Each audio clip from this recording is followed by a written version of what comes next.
Yang terhormat Bapak Kepala Sekolah di Tempat Tanjungan yang saya hormati, Bapak Ibu pengajar praktik serta Bapak Ibu guru SD Negeri 4 Petanjungan. Marilah pertama kita menjadikan puji syukur kepada Allah Subhanahu wa taala yang telah memberikan rahmat dan karunia-Nya sehingga kita bisa berkumpul dan bertemu kembali dalam kegiatan pendampingan individu 2 visi dan prakarsa perubahan. Salawat serta salam kita panjatkan ke hadirat Nabi Muhammad SAW. Semoga kita semua mendapat sahabatnya di yaumil qiyamah. Amin amin ya rabbal alamin.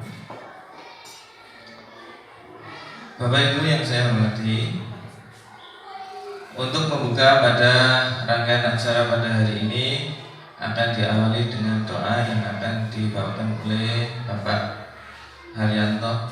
Monggo kami persilakan.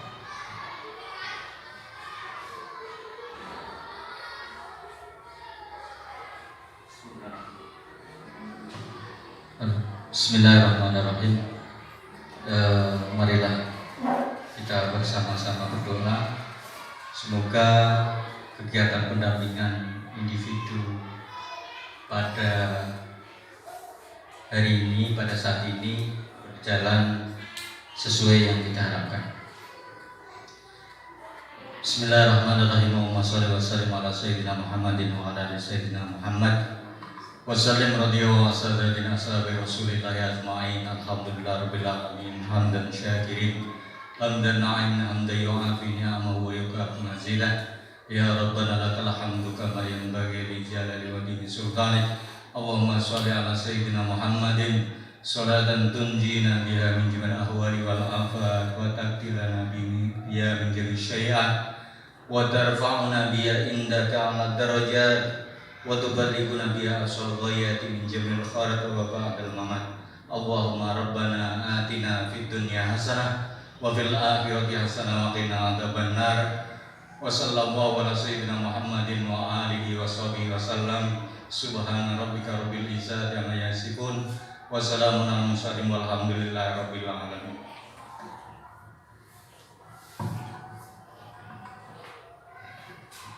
Terima kasih atas doanya Bapak Haryanto. Selanjutnya untuk ada acara selanjutnya ada sambutan dari Bapak KS. Monggo Bapak KS ini. Bismillahirrahmanirrahim. Assalamualaikum warahmatullahi wabarakatuh. Waalaikumsalam warahmatullahi wabarakatuh. Bismillah, alhamdulillah, wala quwwata illa billah, wassalatu wassalamu ala rasulillah wa ala alihi wa sahbihi wa wala. Yang terhormat Bapak Ibu PP yang berkenan menghadiri SD kami, kemudian yang kami hormati rekan-rekan guru SDN 04 Petanjungan yang kami banggakan, dan anakku kelas 4 yang kami banggakan pada kelas 3 Pak, 3 top ya, kelas 3. Marilah pada pagi hari ini kebetulan di SD kami ada calon guru-guru penggerak Bapak dan Ibu ya, Bu Nurul dan Pak Eko. Nah, dengan adanya beliau berdua ini, maka di SD kami banyak sekali beberapa hal-hal baru yang kami terima ya, dari awal sampai akhir. Kami sangat diuntungkan ya, sebagai sekolah, sebagai kepala sekolah, walaupun kami di sini masih baru, belum ada usia 1 tahun Pak. Oke. Tapi saya rasakan, dan ini kegiatan yang di sini ini jujur juga saya sampaikan ke SD kami di SD 1 pada teman-teman guru. Saya sampaikan pada Bapak Ibu guru di sana yang masih punya kesempatan untuk mendaftar sebagai guru penggerak baik WB maupun negeri, silakan. Perkara nanti diterima atau tidak urusan nanti. Kemudian atas semua peran serta dari Bapak Ibu guru dan Bapak Eko, Bu Nurul, serta Bapak pengajar praktek dan Ibu pengajar praktek, kami mengucapkan terima kasih yang sebesar-besarnya dalam membimbing mereka berdua. Semoga ke depan bisa benar-benar membuat perubahan bagi dunia pendidikan kita, khususnya di SD kami. Benar-benar ada perubahan, bukan hanya perubahan pada dirinya, tapi perubahan pada siswa peserta didiknya, serta lingkungan sekitarnya. Kemudian berpengaruh juga bagi rekan sekerjanya atau teman sejawatnya. Ada pengaruh yang positif khususnya. Jadi maka kami juga kalau misalnya dimintai pendapat oleh mereka berdua, selalu saya sampaikan hal-hal yang positif itu jangan ragu-ragu atau jangan janggu-janggu disampaikan kepada teman sejawat, baik di sekolah maupun di luar sekolah. Ini hal baik, ya, hal baik. Tapi kadang-kadang saya kaku. Nopo malih mereka berdua, saya sendiri kalau ada hal baik baru menyampaikan temannya ragu-ragu, Pak. Pasti ada gejolak, pasti ada penolakan di awal. Karena apa? Belum paham isinya.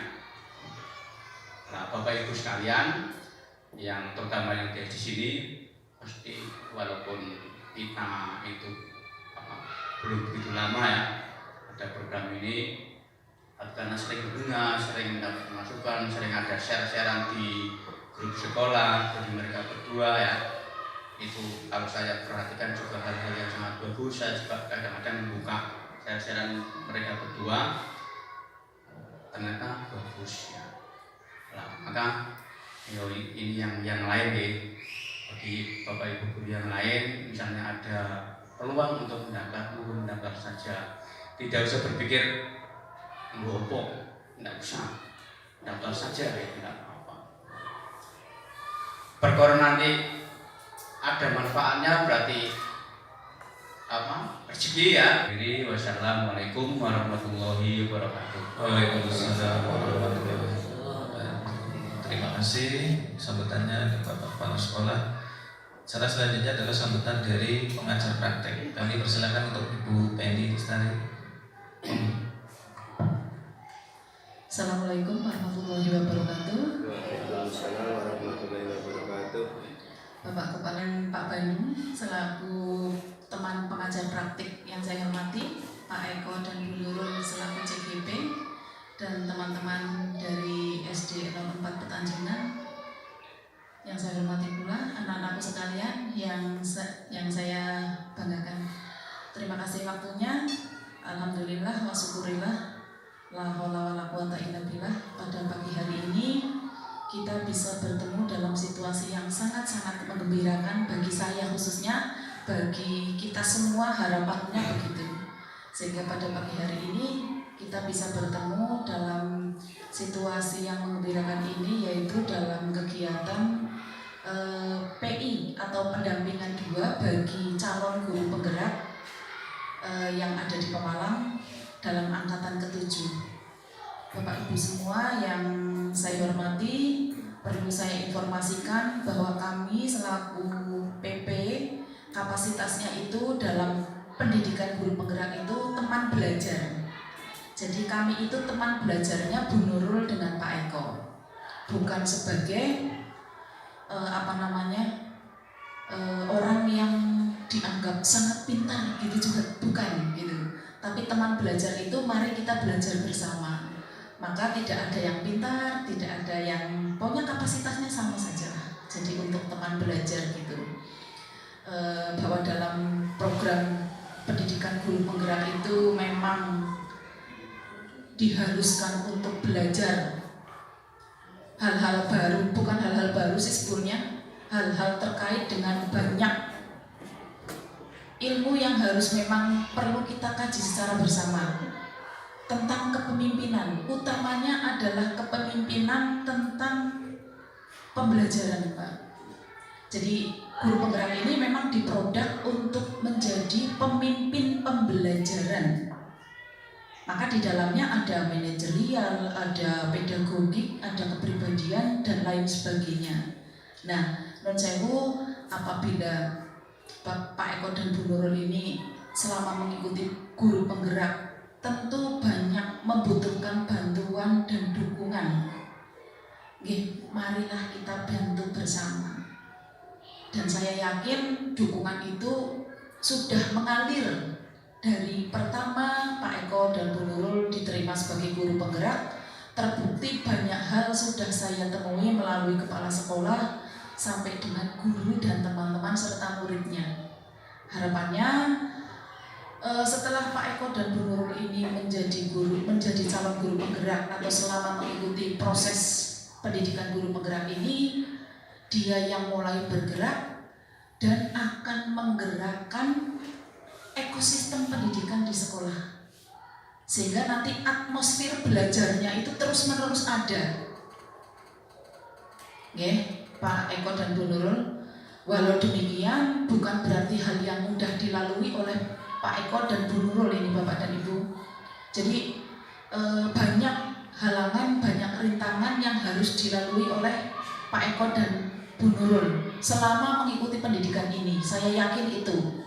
Karena Pak Eko kepala keluarga, Bu Nurul ibu rumah tangga juga, waktunya ada virtual, ada non virtual. Ini yang menjadi tantangan, sehingga harus melewati benar-benar untuk lulus menjadi calon guru penggerak, dari guru penggerak menjadi guru penggerak, dari calon menjadi guru penggerak itu harus melalui kawah condro dimuko. Nah, ini kita sedang melalui kawah condro dimukonya itu. Jadi kuatkan hati, tekadkan hati untuk selalu menghamba kepada murid, sehingga nanti Bapak Eko dan Bu Nurul ini lewat dari kawah condro dimuko. Mesti dalam proses begini, dalam hati, lanjut, tidak, lanjut, tidak, pegah, garap tugas, tapi harus. Itu pasti dirasakan, ya? Pasti itu, saya yakin itu. Deadline tugas nanti malam, saya sekarang harus selesai padahal saya harus ngajar. Betul-betul itu, Pak. Kalau kami PP itu hanya teman belajar, tapi mereka kalau di sekolah hanya begitu kelihatannya, di rumah lebih dari apa yang sudah dikerjakan di sekolah. Sampai malam-malam, tidak hanya di sekolah, membuat aksi nyata, membuat ini, membuat itu, perlengkapan dan kegiatan, menggerakkan seluruh ekosistem baik di lingkungan dan lingkungan sekolahnya. Maka kuatkan hati, tekadkan hati, bulatkan keinginan untuk meluluskan, menyelesaikan pendidikan guru penggerak ini. Bapak dan Ibu, pendidikan guru penggerak itu salah satu bagian dari pemerintah dalam rangka untuk mewujudkan merdeka belajar. Jadi salah satunya adalah guru penggerak ini, tapi banyak hal yang sudah dilakukan oleh pemerintah. Nah, Pak Eko dan Bu Nurul ini salah satu yang sudah akan mendapatkan kemudahan dari nanti setelah dia lulus dari pendidikan guru penggerak. Karena yang saya dengar itu, ya mudah-mudahan betul. Jadi yang digaungkan, tapi Pak Eko dan Bu Nurul saya yakin pada saat daftar tidak ada keinginan wah nyongar daftar karena saya kepengen jadi A, kepengen jadi B. Tidak, saya yakin itu tidak. Sama halnya seperti saya dengan Pak Bandung, ya. Pada saat mau mendaftar PP, bahkan saya dan Pak Bandung tidak tahu ini jane anu opo gitu. Tapi rupanya kesini itu benar-benar pemerintah itu sudah menyiapkan bahwa CGP ini akan disiapkan menjadi calon pemimpin pembelajaran. Bahkan saya dengar terakhir itu bagi mereka yang lulus guru penggerak itu yang belum ASN atau belum P3K, yang dari P3K akan dilinearkan dengan ASN. Loh, apa tidak sebuah fasilitas ini? Maka dari itu monggolah diikuti dengan baik Bu Nurul dan Pak Eko. Bagi teman-teman yang belum, mau dikabarkan bahwa kegiatan ini memang kegiatan yang sangat positif, yang sudah diinisiasi oleh pemerintah sehingga nanti berdampak kepada guru semua di Indonesia. Demikian beberapa informasi dari saya. Mudah-mudahan Pak Eko dan Bu Nurul akan selalu kuat dalam melaksanakan pendidikan guru penggerak. Apabila ada khilaf saya dalam kata-kata, mohon maaf yang sebesar-besarnya. Wabillahi taufiq wal hidayah. Assalamualaikum warahmatullahi wabarakatuh. Terima kasih Bu Meni atas sambutan dan informasinya. Bapak Ibu yang saya hormati, mohon maaf ini ketika kita berdiskusi maka suasananya nyaman dulu pada suasana nyaman, pada suasana rileks dan sebagainya.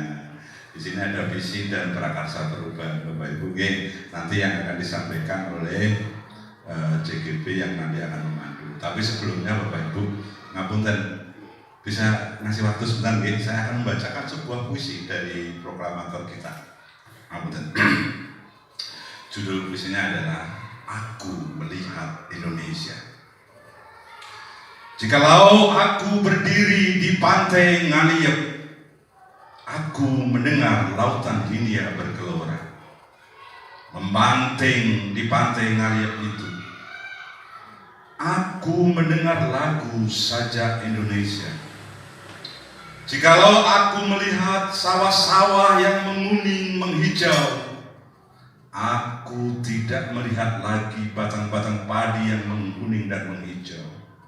Aku melihat Indonesia. Jikalau aku melihat gunung-gunung, Gunung Merapi, Gunung Semeru, Gunung Merbabu, Gunung Tangkuban Perahu, Gunung Kalebet, dan gunung-gunung lain, aku melihat Indonesia.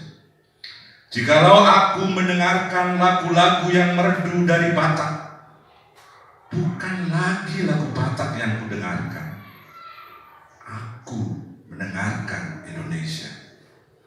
Jikalau aku mendengarkan Pangkur Palaran, bukan lagi Pangkur Palaran yang kudengarkan, aku mendengar Indonesia. Jikalau aku mendengarkan lagu Olesio dari Maluku, bukan lagi aku mendengarkan lagu Olesio, aku mendengar Indonesia. Jikalau aku mendengarkan burung perkutut menyanyi di pohon ditiup angin yang sepoi-sepoi, bukan lagi aku mendengarkan burung perkutut, aku mendengarkan Indonesia. Jikalau aku menghirup udara ini, aku tidak menghirup udara, aku menghirup Indonesia. Jikalau aku melihat wajah anak-anak di desa-desa dengan mata yang bersinar-sinar, Pak merdeka, Pak merdeka, Pak merdeka, aku bukan lagi melihat mata manusia, aku melihat Indonesia. Terima kasih Bapak Ibu.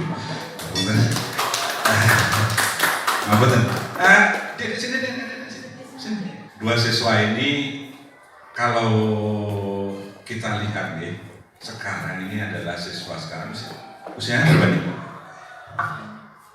Umurnya dengan umurnya? 8 tahun. Kelas berapa? Kelas 3. 9 kelas? Kelas 3 juga.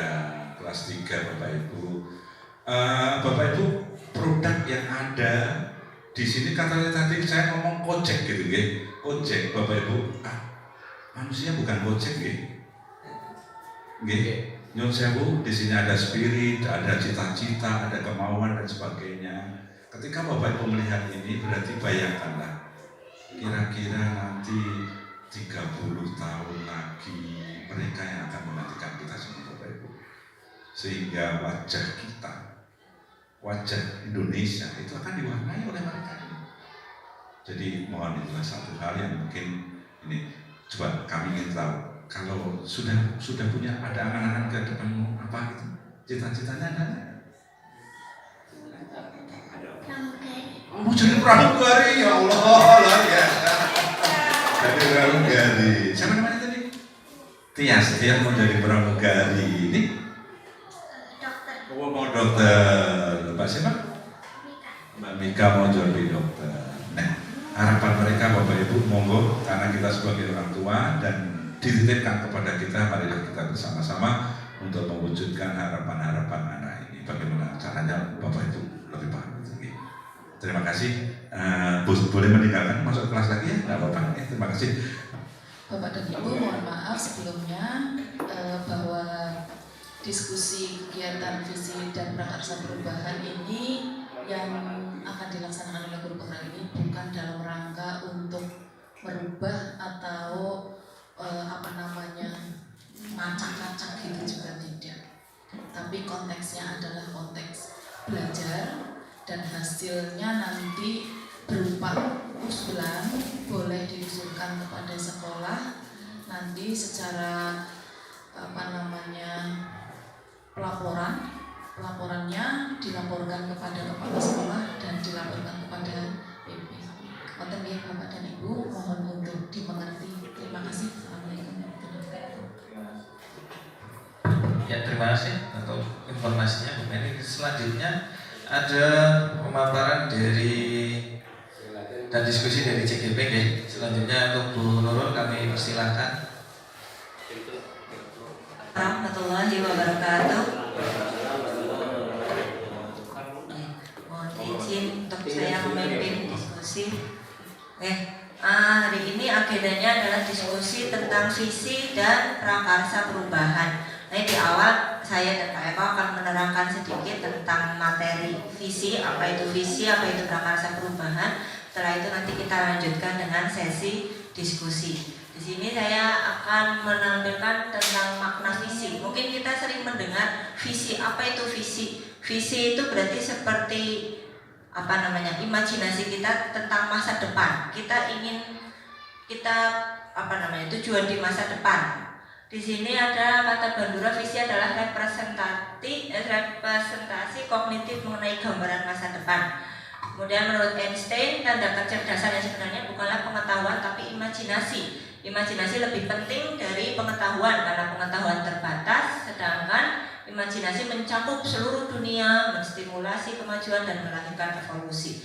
Jadi dalam pembuatan visi itu kita gunakan imajinasi kita. Imajinasi, kenapa kok imajinasi? Karena dengan imajinasi kita bisa membayangkan hal-hal yang sekarang pun belum ada.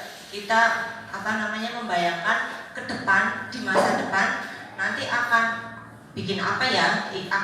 Karena kita pendidik seperti tadi sudah diawali oleh Pak Bandung, ada 2 siswa kita, cita-citanya 1 pramugari, 1 dokter. Nah, berarti setiap individu, setiap anak itu ke depannya nanti akan menjadi beragam pribadi sesuai cita-cita mereka, dan kita di sini tugasnya adalah menuntun, membantu mereka untuk menguatkan karakter mereka. Jadi kita buat sebuah visi bukan hanya untuk hari ini atau besok, tapi untuk kedepannya. Nantinya siswa-siswi kita akan menjadi pribadi yang seperti apa. Karena itulah kita butuh imajinasi. Imajinasi itu kan kita bisa boleh berimajinasi apapun, jadi dengan imajinasi itu kita buat sebuah visi.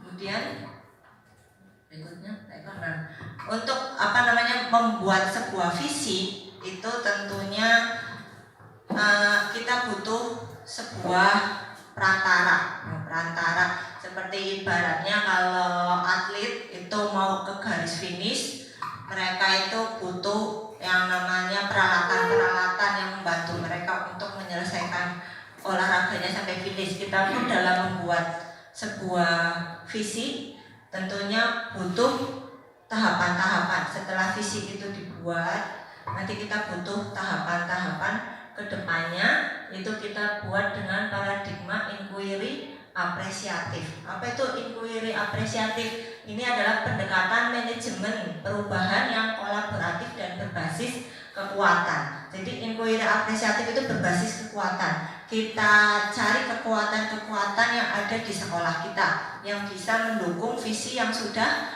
kita buat tadi. Jadi lebih ke ini menggunakan prinsip-prinsip utama psikologi positif di sekolah. Jadi mengidentifikasi hal baik apa yang ada di sekolah, mencari cara bagaimana supaya bisa dipertahankan dan memunculkan strategi. Jadi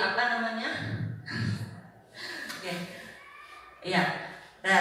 Jadi dibandingkan kita mencari kelemahan, biasanya kita kalau mau mencapai apa, misalnya aku ingin murid aku seperti ini, tapi kita lebih condong ke seringnya ke yang negatifnya. Tapi sarananya nggak ada. Tapi siswanya seperti ini, tapi seperti ini. Jadi hal-hal negatif yang kita pikirkan. Kalau seperti itu nanti secara psikologi akhirnya ngedown, jadi nggak semangat. Jadi ternyata halamannya banyak kok kan kita. Nah, dengan inquiry apresiatif kita rubah mindset bahwa bukan yang kelemahan yang dicari, tapi kita bersama-sama mencari kekuatan yang kita punya, potensi yang kita punya di sekolah, baik dari siswa, guru, dan semuanya, sarana-prasarana apa yang bisa dikuatkan, apa yang bisa dimunculkan dan dikembangkan untuk mencapai visi tersebut.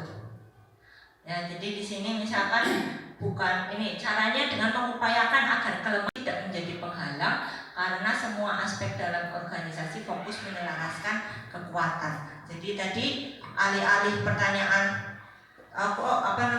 nilainya tapi rendah, siswanya tapi nggak bisa anteng, itu bukan seperti itu, tapi ganti dengan pertanyaan yang mungkin apa yang membuat siswa meningkat minat belajarnya, terus siapa guru di sini yang sudah pernah berprestasi apa, atau misalkan setiap guru di sini punya kelebihan apa, kita kembangkan, kita gunakan untuk mewujudkan visi tersebut. Dan visi itu karena tujuan kita tentang siswa, dan siswa itu mengikuti perkembangan zaman, pendidikan pun tidak tetap, pendidikan itu kan mengikuti perkembangan zaman.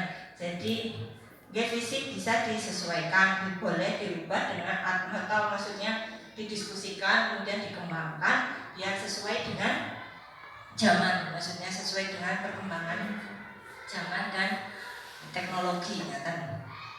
Dan dalam visi tersebut itu seperti yang kemarin waktu budaya positif sudah dijelaskan bahwa tentang profil pelajar Pancasila yang sedang kita kita usahakan untuk terapkan. Jadi dalam visi itu kita usahakan supaya memuat karakter-karakter tentang profil pelajar Pancasila, dengan harapan dalam mewujudkan visi tersebut kan kita akan membuat prakarsa-prakarsa perubahan yang bisa menguatkan karakter profil pelajar Pancasila tersebut. Nah, apa sih pentingnya visi dalam membawakan perubahan? Apa perannya visi dalam membawakan perubahan?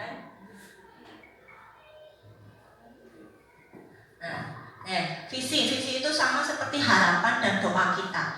Untuk membuat sebuah perubahan, tadi kita perlu membayangkan atau membuat sebuah tujuan atau visi tentang masa depan, sehingga kita punya semacam motivasi. Aku punya cita-cita supaya muridku seperti ini loh. Jadi apa sih yang harus kita buat? Nah itu nanti kan dari situ kita diskusi dan membuat perubahan-perubahan atau inisiasi atau sebuah prakarsa yang bisa diterapkan dan dibudayakan supaya visi tersebut bisa tercapai. Jadi harapan kita itu adalah visi kita. Seperti tadi misalkan saya ingin nanti lulusan SD sini menjadi anak-anak yang mandiri, cerdas, beriman. Jadi kita buat menjadi sebuah motivasi untuk membuat prakarsa perubahan supaya anak-anak didik kita jadi seperti itu. Nah, yang tadinya tidak ada kegiatan ini jadi ada kegiatan ini. Itu kan jadi ada perubahan ke arah yang lebih baik. Nah, masa depan murid kita adalah masa depan bangsa kita. Jika kita ingin melangkah maju, maka visi harus bersifat menyemangati, menguatkan, menggerakkan hati dan kolaborasi sehingga membuat kita maju. Jadi visi itu tidak bisa diwujudkan hanya oleh satu atau dua orang, tapi seluruh komponen sekolahan juga bersama-sama berkolaborasi untuk mewujudkannya. Nah, ini tadi yang saya sebutkan prakarsa perubahan. Jadi prakarsa perubahan itu semacam apa? Kegiatan atau inisiatif perubahan.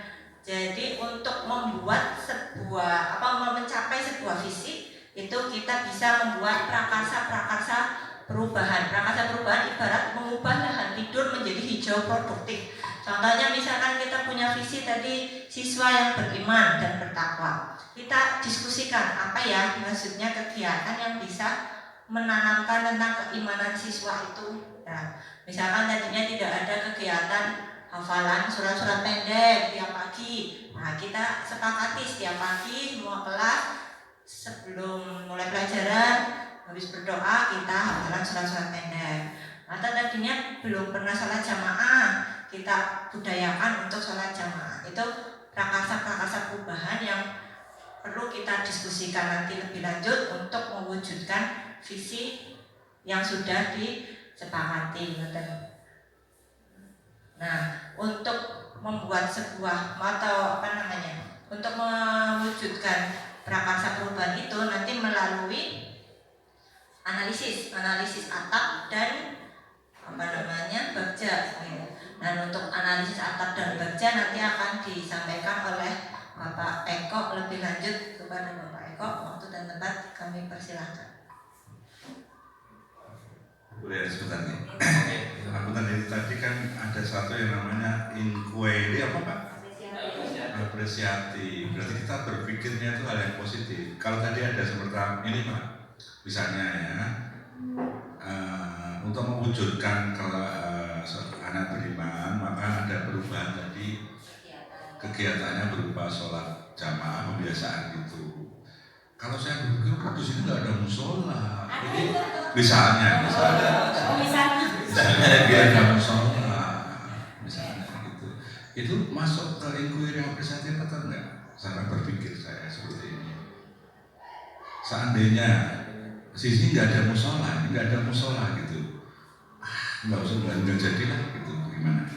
Ini masuknya kemana? Monggo. Ini ada penguatan saja ya, namanya inquiry apresiatif itu seperti apa? Gitu. Halo. Gitu. Di sini inquiry apresiatif ya. Anda berpikir secara positif ya. Kalau gitu berarti belum Pak. Kalau Pak di sini kayaknya cara merubahnya gimana? Cara merubahnya. Kalau ada pengadaan tadi yang beriman harus sholat berjamaah, itu sudah program ada keterbatasan itu. Kita bisa memanfaatkan ruangan Pak, seperti perpus dan yang lain. Terima kasih. Itu yang disebut dengan kekuatan yang ada itu. Jadi bukan hanya penghalang aja. Uang tuanya kan pada miskin kabeh kok. Nah, mungkin dia akan berini.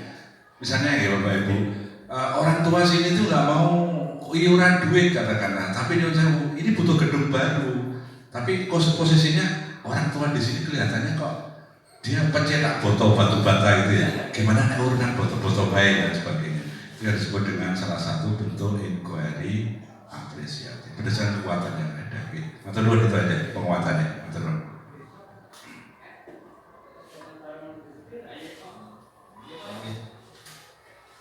Bapak Ibu yang berbahagia, kami lanjutkan untuk pemaparannya sedikit. Dari tadi ada sebagai bagian dari langkah menuju visi, bagaimana prakarsa perubahannya sebaiknya disusun. Di sini ada kita dengan cara menganalisis dalam memperjelas gambaran prakarsa perubahan yang disusun tersebut selanjutnya dengan sebuah analisis ini atap. Yang pertama adalah awal atau aset. Di sini contoh bisa aset atau modal dari potensi sekolah atau murid Bapak Ibu. Yang kedua yang T yaitu tantangan atau keresahan yang kita alami, tantangan yang kita dapatkan di lingkungan sekolah. Terus yang kedua ada aksi ini kontribusi individu didayakan dapat dimanfaatkan untuk mencapai visi ke depan. Terus yang terakhir ada P, ini P pembelajaran bermakna. Bapak Ibu, saya lanjutkan. Untuk setelah analisis, nah ini contohnya seperti bahwa aset dukungan penuh dari kepala sekolah, rekan guru, wali murid, ya, monitor dan siswa. Yang T-nya tantangan di sini masih minimnya nilai-nilai profil pelajar Pancasila dalam diri siswa yang harus kita kembangkan. Ini salah satu contoh dari analisis atap. Aksinya ada penerapan nilai-nilai dan peran guru penggerak. Peran guru penggerak sudah ada peran-perannya, Bapak Ibu. Untuk selanjutnya ada perubahan. Perubahannya ini terwujudnya siswa yang memiliki jiwa profil pelajar Pancasila. Bapak Ibu pasti sudah mengetahui dimensi profil pelajar Pancasila. Ada berapa Bapak Ibu? Ada 6 ya. Ada 6 dimensi. Selanjutnya ada 6 dimensi, yaitu beriman dan bertakwa kepada Tuhan Yang Maha Esa, berkebudayaan global, mandiri, kolaboratif, kreatif, dan benaran kritis. Ngapunten sedikit oke, cukup. Selanjutnya, apakah itu bagja? Bagja adalah adaptasi dari konsep IA, ya, inquiry apresiatif, yang digunakan dalam manajemen perubahan. Hal yang menjadi substansi dari manajemen perubahan adalah menguatkan hubungan antara sesama dengan kolaboratif dan gotong royong melalui beberapa tahapan untuk mencapai prakarsa perubahan. Ya, tahapan bagja ini, untuk mengenal tahapan bagja, Bapak Ibu, ada buat pertanyaan, ambil pelajaran dan gali mimpi. Selanjutnya ada jabarkan rencana dan atur eksekusi. Selanjutnya ini untuk mengenal buat tadi yang bagja, ya, yang B itu buat pertanyaan utama, menentukan arah dan penelusuran. Ini bagaimana meningkatkan pencapaian murid di semua tingkat kelas. Selanjutnya ada ambil pelajaran. Menuntut pengambilan pelajaran ini dimulai setelah pernyataan utama disepakati. Selanjutnya dan menyusun narasi atau gali mimpi, ya, menyusun narasi keadaan ideal. Seperti tadi, ulangi, itu gali mimpi seperti apa orang yang terlibat di dalamnya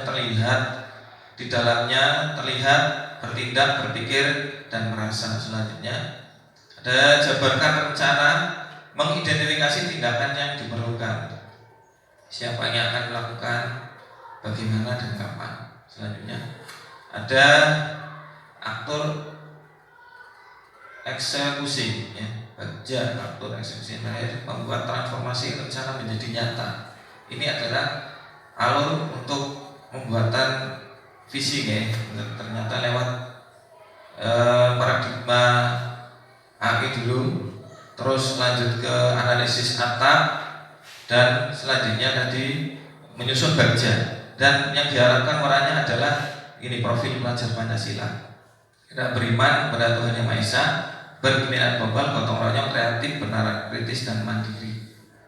Poin-poin dari beriman ini ada akhlak beragama, akhlak pribadi, akhlak kepada manusia, akhlak kepada alam, akhlak kepada bernegara.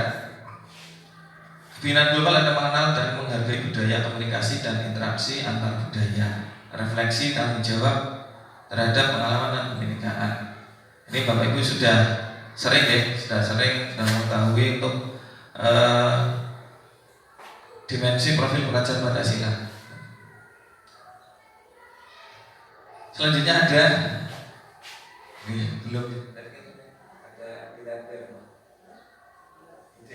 sebelum ke diskusi, Bapak Ibu ada video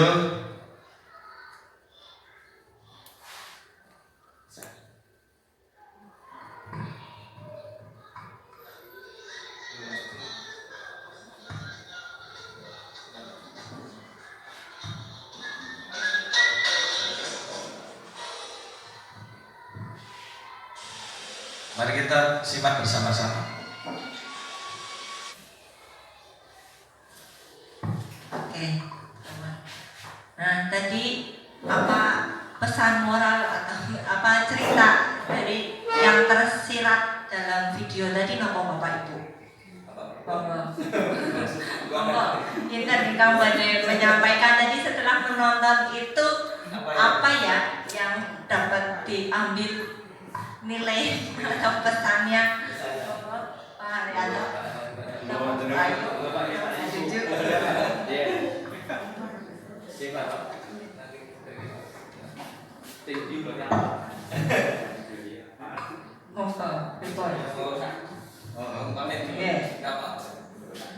Nggak usah salam ya Bu.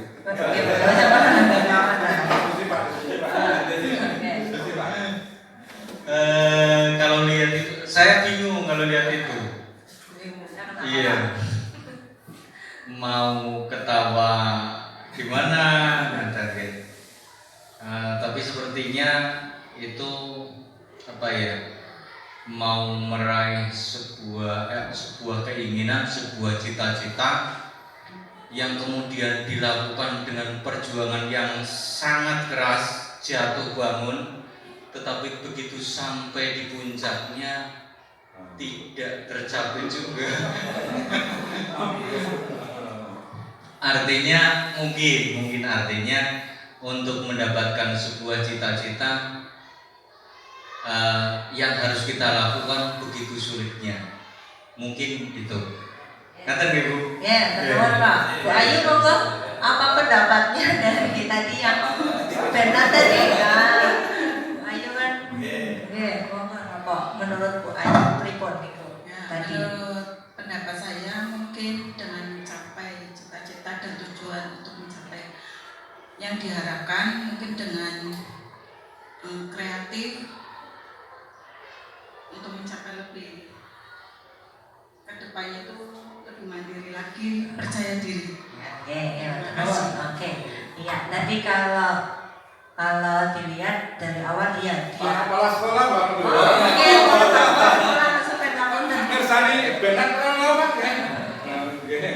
Pak Sarpo pripun Pak menurut panjenengan? Ya secara garis besar hampir sama dengan Pak Haryanto ya. Tapi itu sebetulnya menggambarkan bahwa sebuah cita-cita itu tidak boleh membatasi diri, bebas mau bisa kemana bebas. Hanya untuk mencapainya ternyata perlu perjuangan yang tidak 1 kali 2 kali, bahkan ribuan kali jatuh. Nah ternyata sampai di tempat tujuan juga. Nah, begitu sampai tempat tujuan itu bagaimana nantinya itu urusannya Maha Kuasa. Menurut saya gitu aja. Matur nuwun Bapak Ibu atas pendapatnya. Itu betul semua mendapatkan persepsi masing-masing orang. Kalau saya melihat itu tadi sama bahwa Bernard di situ dia punya sebuah impian atau kita bisa analogikan dengan sebuah visi. Visinya adalah saya ingin bisa mendaki gunung es itu. Dia pertama mengambil apa itu? Aku naik kan. Terus dia naik sampai di tengah ada yang jatuh sampai akhirnya dia mengeluarkan cakatnya. Nah di situ saya menangkapnya adalah awalnya Bernard ini lebih fokus ke potensi dari luar, maksudnya dia mengandalkan paku tadi itu alatnya tanpa disadari bahwa dia sebenarnya punya potensi dalam dirinya sendiri yang bisa membantu dia untuk naik ke atas. Nah itu muncul setelah alatnya itu tadi jatuh. Nah, jadi kalau potensi dari luar kadang kan tidak bisa maksimal ya, dan mesti ada halangan-halangannya. Jadi kita harus melihat ke potensi diri kita tadi. Oh ternyata aku punya cakar, ternyata cakarku bisa aku gunakan untuk naik ke atas. Dan itu malah lebih mudah karena dia bisa cakarnya itu kan menempel di kuku, jadi bisa dimaksimalkan dalam penggunaannya sampai ke atas dan terbukti bahwa dia bisa sampai ke atas.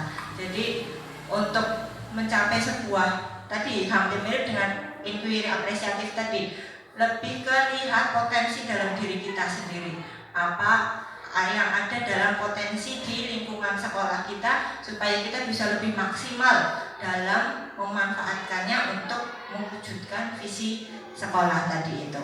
Dan akhirnya tadi benar seperti Pak Sarpo bilang di atas, nanti di akhir seperti apa hasilnya serahkan, tapi kita usahakan maksimal untuk bisa mewujudkan visi visi dan misi tersebut. Nah, itu mungkin Pak Eko mau menambahkan makna dari video tersebut cukup?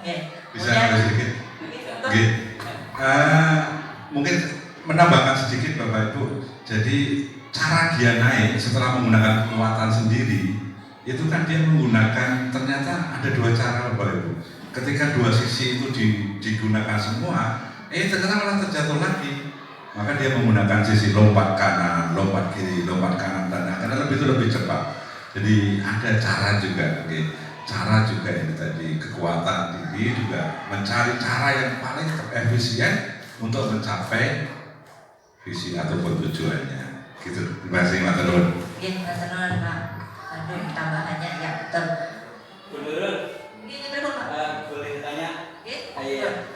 Kalau itu dikaitkan terkait visi dengan video tadi, apa kemudian ada semacam rambu bahwa visi atau cita-cita jangan terlalu tinggi? Artinya itu tadi sih begitu sampai di atas, malah justru.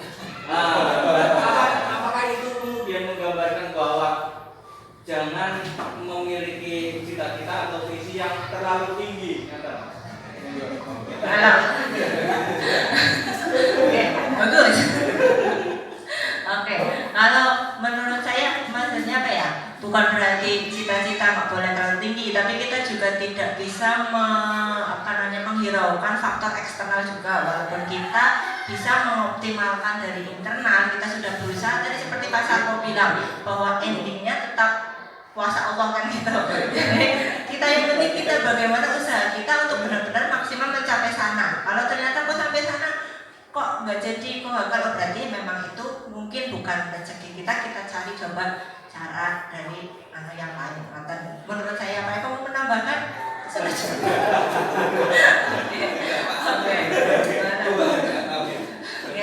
Oke. Nah, sekarang kita masuk ke sesi diskusi kita. Tadi untuk pembukaan sudah ada tentang visi. Nah, di sini ada melengkapi kalimat rumpang, cita-cita untuk murid. Jadi supaya kita bisa lebih mempunyai visualisasi tentang siswa kita mau jadi seperti apa, kita ingin melahirkan lulusan atau siswa yang seperti apa, kita bisa bantu dengan kalimat-kalimat semacam ini. Kita isi dengan benar-benar cita-cita kita tentang siswa kita ingin seperti apa.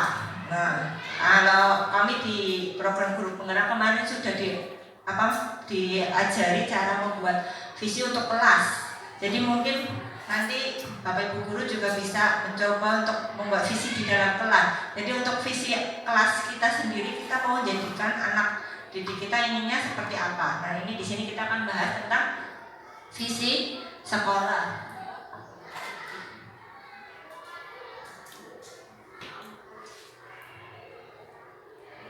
Nah, di sini ada, karena ini kita akan bahas visi sekolah, jadi kita akan melihat ke depan nanti. Berarti minimal 6 tahun ke depan ketika anak-anak lulus dari SD Negeri 04 Petanjungan itu akan menjadi lulusan seperti apa. Lebih jauh lagi nanti berpuluh-puluh tahun ke depan kita ingin siswa kita menjadi pribadi yang seperti apa. Nah, di sini kita memimpikan murid-murid yang bagaimana Bapak Ibu, monggo pendapatnya. Urut saja nopo badhe singkat pendapat Bapak Ibu guru. Bapak Ibu ingin memimpikan murid-murid yang seperti apa? Oke, coba dari Bapak Yuk.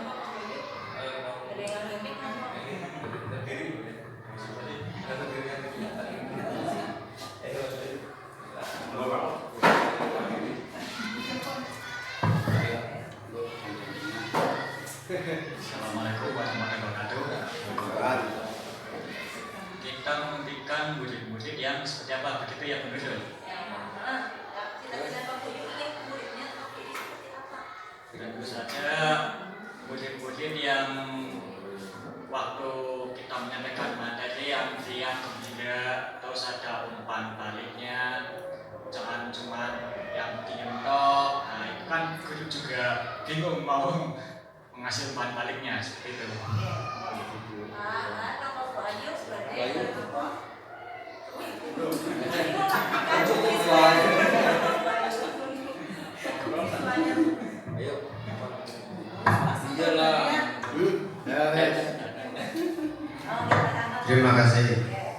langsung saja kita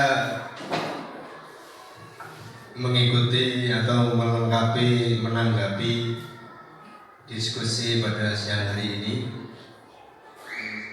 Bagaimana dan apa yang kita impikan atau kita memimpikan murid-murid yang seperti apa atau bagaimana mungkin ya. Kalau menurut saya kita memimpikan murid-murid yang nantinya atau beberapa tahun ke depan mungkin sampai kelas 6, mungkin sampai ke SMP yang berkarakter seperti yang digaung-gaungkan saat ini kan, siswa harus berkarakter Pancasila, bersikap dan yang lain-lainnya yang menuju ke sikap Pancasila seperti itu. Berkarakter menjadi murid yang mandiri, mungkin bisa belajar dengan tekun, akhirnya menjadi kreatif seperti itu. Terima kasih dari saya. Ada yang mau menambahkan lagi? Sudah? Oke, kita dari yang pertama nanti memimpikan murid-murid yang, kalau kata Pak Bayu tadi, yang aktif, ada umpan balik, ada kita tanya mereka merespon, tidak hanya diem anteng, diem bingung apa diem paham, kata Pak Bayu. Terus kata tadi juga yang berkarakter profil pelajar Pancasila ya, bisa nggih. Nah, tadi termasuk yang cita-citanya Pak Bayu berarti masuk juga ke dimensi pelajar Pancasila. Apa berarti? Yang siswanya aktif, terus responnya ada, berarti masuk bisa ke bernalar kritis atau cerdas juga bisa. Kalau bernalar kritis kan seperti itu. Jadi anak-anak tidak hanya diam menerima asupan, tapi mereka juga berani berpendapat, terusan aktif di pembelajaran begitu, okay? Kemudian yang kedua adalah kita percaya bahwa murid adalah apa yang Bapak Ibu percayai, yakini tentang murid. Murid itu dalam pandangan Bapak Ibu itu apa? Menganggap murid itu apa? Kita percaya bahwa murid adalah misalkan kita percaya bahwa murid itu adalah nantinya akan menjadi penerus bangsa. Jadi apa maksudnya Bapak Ibu punya pandangan tentang murid itu apa? Murid itu apa? Jadi kepercayaan kita terhadap murid gitu loh. Jadi murid aslinya kita percaya kepada mereka itu apa sih? Kepercayaan kita kepada mereka. Kita menganggap mereka itu apa ya Mas? Penerus kita nantinya. Ya, seperti Pak Gondong tadi berarti wajah bangsa kita. Wajah bangsa kita. Nggih, temale nomor malih. Mempunyai keinginan yang beda-beda ya. Mempunyai keinginan beda-beda. Wajah Indonesia. Wajah Indonesia. Oke. Jadi kita percaya bahwa murid itu adalah penerus kita nantinya, pengganti kita di masa depan yang akan membawa negara kita ke arah yang lebih baik, kan ya. Kemudian mempunyai kekuatan ataupun yang potensi yang berbeda-beda. Jadi jadi setiap siswa itu memiliki potensi yang berbeda-beda, tidak bisa disamakan. Cita-citanya pun tadi berbeda-beda, kemampuannya pun berbeda-beda. Jadi kita pun melalui visi itu supaya bisa menjadi wadah semuanya yang berbeda-beda itu. Kemudian di sekolah kita mengutamakan apa? Di sekolah ini kita mengutamakan apa? Apakah peraturan disiplinan atau mengutamakan yang keberagaman pembelajaran tadi? Apa Rikon? Kepentingan siswa, mengutamakan kepentingan siswa. Oke, apa malih? Wonten malih? Karakter siswa. Oke, apa malih? Asana apa Bayu apa menurut Pak Bayu? Mengembangkan potensi murid. Oke. Jadi di sekolah kita mengutamakan ya. Jadi tadi seperti filosofi Ki Hajar Dewantara bahwa kita sebagai pendidik harus menghamba pada anak. Menghamba itu berarti kan mengutamakan anak. Dalam hal pendidikan kita harus mengutamakan siswa. Makanya ada yang namanya Merdeka Belajar, supaya kita bisa merancang pembelajaran yang buat anak merasa senang, nyaman, dan merdeka untuk belajar, tidak terbebani dengan tidak merasa terbebani ya. Jadi di sini kita utamakan kebutuhan siswa, karakter siswa, dan potensi yang mereka miliki. Kita usahakan supaya visi kita bisa menaungi itu. Jadi supaya potensi yang dimiliki anak bisa tercover. Kemudian murid di sekolah kita sadar betul bahwa murid kita sadar betul tentang apa.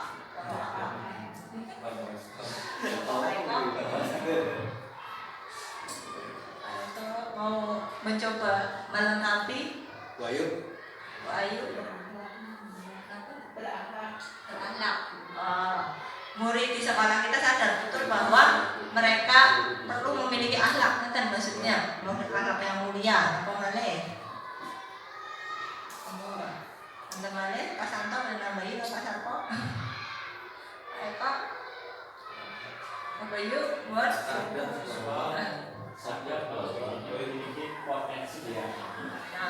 Nah, murid di sekolah kita sadar betul bahwa mereka memiliki potensi dan keterampilan masing-masing. Iya. Bisanya ini, dia bisanya itu. Teman saya tidak bisa begini, tapi saya bisa begini. Dan karena kesadaran itu, jadi nanti akan bisa membantu kita untuk datang untuk belajar. Memfasilitasi dulu. Datang untuk belajar. Datang untuk belajar berarti siswa sadar bahwa mereka datang untuk belajar. Oke.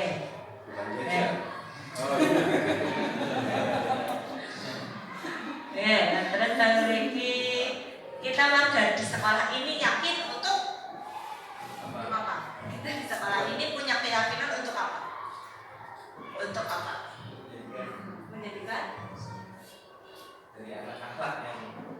Menjadikan anak-anak yang kita warga di sekolah ini yakin untuk menjadikan anak-anak yang mempunyai akhlak dan budi pekerti menurut Pak Eko. Menurut Pak Eko, apa? Membantu murid. Membantu murid. Oh, kita warganya yakin untuk membantu murid. Membantu dalam hal apa maksudnya? Mengembangkan potensi mereka. Kemampuannya. Kemampuan. Oke. Dari sini, wonten Pak Ayu apa? Wahan. Wonten orang berpendapat kan? Yang berpendapat ide. Berarti kalau keyakinan itu berarti sesuatu yang dari diri. Saya yakin ini bisa ini. Kalau dari sekolah ini berarti kita sepakat atau meyakini keyakinan bahwa untuk apa kita ada di sekolah ini. Jadi seperti yang Pak Santo katakan, untuk membantu atau menuntun siswa mengembangkan potensinya, mengembangkan minat dan bakatnya, kemampuan. Karena yang itu tadi kembali lagi ke filosofi. Jadi kita backgroundnya, latarnya juga ke filosofi Ki Hajar. Kalau saya yakin, aku yang sekolah yakin pam duit ya itu keyakinan. Nanti Makanya kan keyakinan di sini berarti karena warga di sekolah ini yakin, berarti kita semua kita satukan dulu, tidak hanya dari pribadi sendiri, tapi kita karena di sini ini yang menemani siswa adalah guru, jadi guru harus punya keyakinan yang sama dulu, sepakat dulu bahwa kita di sini mau ngapain sih. Nah, kita buat sebuah keyakinan dulu, kesepakatan bahwa di sini kita akan membantu menuntun siswa, karena siswa memiliki kodratnya masing-masing, jadi dikembangkan sesuai dengan potensi masing-masing. Nah, dan kemudian terakhir kita dan warga di sekolah ini paham bahwa apa? Bahwa Pak Eko bermisi.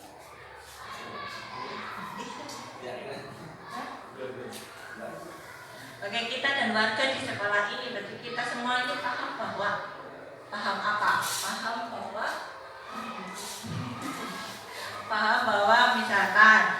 bahwa pendidikan itu sekarang tidak bisa disamaratakan, harus diferensiasi caranya sesuai. Karena tadi kita sepakatkan bahwa siswa itu punya potensi yang berbeda-beda. Jadi kita harus bersamakan tadi keyakinan kita akan membantu siswa untuk berkembang. Jadi kita harus paham bahwa setiap siswa bahkan di lingkup kelas kita pun kemampuannya beda-beda. Kita harus memahami bahwa kita tidak bisa mengajarkan dengan secara klasikal sama semua. Mungkin kita bisa mulai menerapkan pembelajaran yang diferensiasi, yang berbeda-beda sesuai dengan kemampuan dikelompokkan. Jadi itu pemahaman kita dan sebagai warga sekolah itu apa? Karena ada yang mau menambahkan, mungkin kita berarti harus punya satu pemahaman apa untuk tadi. Memahami itu berarti karena paham terhadap sebuah teori ya.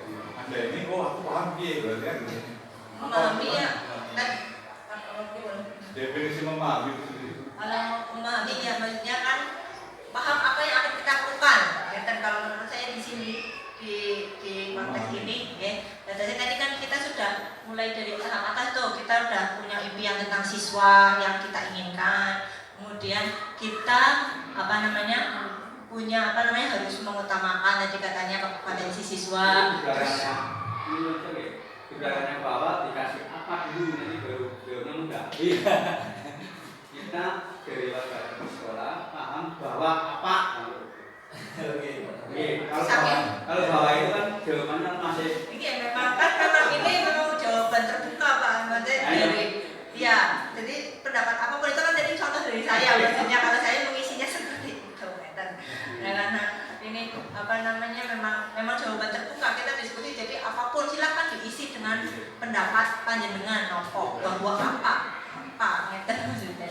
Ya, kalau tadi yang saya pahami seperti itu karena setelah meyakini bahwa kita katanya tadi harus bisa mengembangkan, memandu siswa untuk pengembangan potensi, berarti yang kita pahami, kita harus paham bahwa untuk mengembangkan potensi kita dalam melakukan pendidikan, pembelajaran pun tidak bisa disamaratakan. Kita harus pahami itu. Jadi nanti ketika di kelas kita bisa mencoba menerapkan pembelajaran yang berbeda sesuai dengan kemampuan siswa.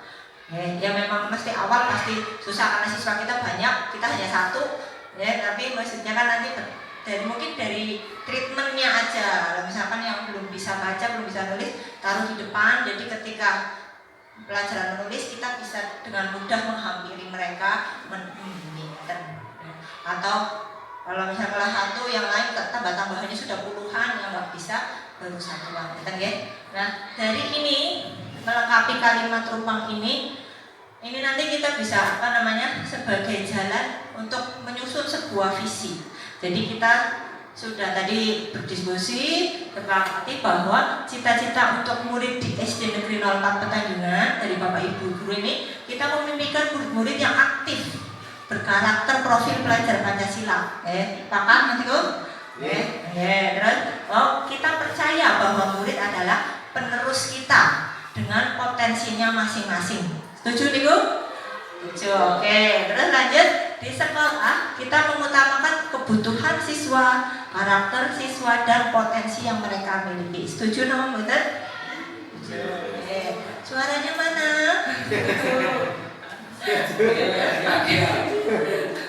Terus murid di sekolah kita sadar betul bahwa mereka harus memiliki tadi akhlak yang mulia, kemudian memiliki potensi dan keterampilan yang berbeda-beda. Dan kita sebagai warga di sekolah yakin bahwa untuk menuntun siswa, bahwa kita di sini untuk menuntun siswa mengembangkan potensinya. Karena itu kita sebagai warga di sekolah harus paham bahwa kita dalam melakukan pembelajarannya berarti harus benar-benar berpihak pada anak, mengutamakan anak.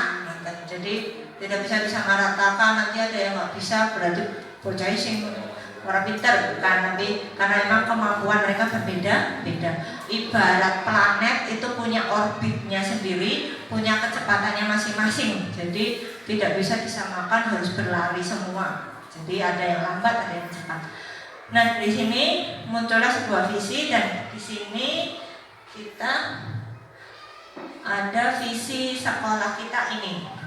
Sekali lagi kami mohon maaf, bukannya lancang untuk mengobrak-abrik atau mengganti visi sekolah. Hanya di sini kami ingin menunjukkan bagaimana cara membuat visi atau mengembangkan visi sekolah. Dari visi sekolah kita ini kita lihat ada terciptanya peserta didik yang beriman, cerdas, terampil, mandiri, dan berwawasan global. Dari visi sekolah ini menurut panjenengan apakah sudah memuat profil pelajar Pancasila? Sudah. Sudah. Karena di situ sudah ada beriman, ada cerdas, terampil, kan termasuk kreatif, mandiri, berwawasan global, berkebinekaan global. Berarti visi sekolah kita sudah memuat profil pelajar Pancasila. Dan setuju? Setuju. Ada yang perlu dikembangkan atau tidak dari visi kita? Atau sudah oke? Oke,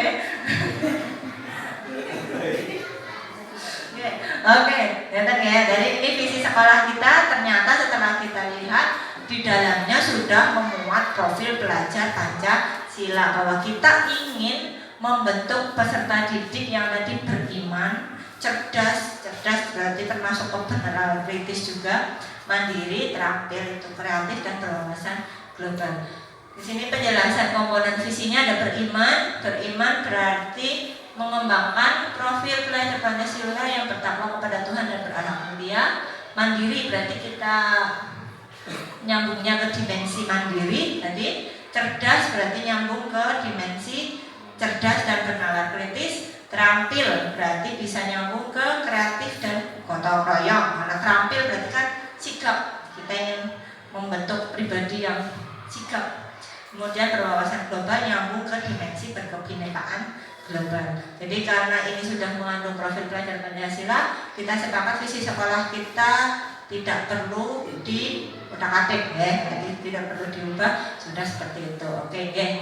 Kemudian tadi seperti yang saya katakan bahwa udah terbentuk visi, kita perlu sebuah prakarsa perubahan untuk mencapai ke situ. Seperti saya analogikan tadi, misalkan seorang atlet yang mau lomba harus sampai ke finish, itu dia dalam prosesnya perlu usaha, perlu alat bantu untuk bisa mencapai finish. Kita pun sama, kita sudah sepakat membentuk visi. Untuk mewujudkan visi itu bagaimana?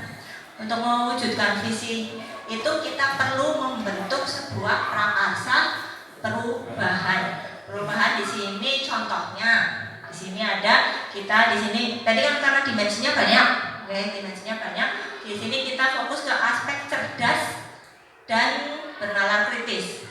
Nah, di sini contohnya mewujudkan peserta didik yang aktif dan percaya diri melalui pembelajaran yang berpihak pada murid. Berarti bagaimana caranya untuk mewujudkan peserta didik yang aktif?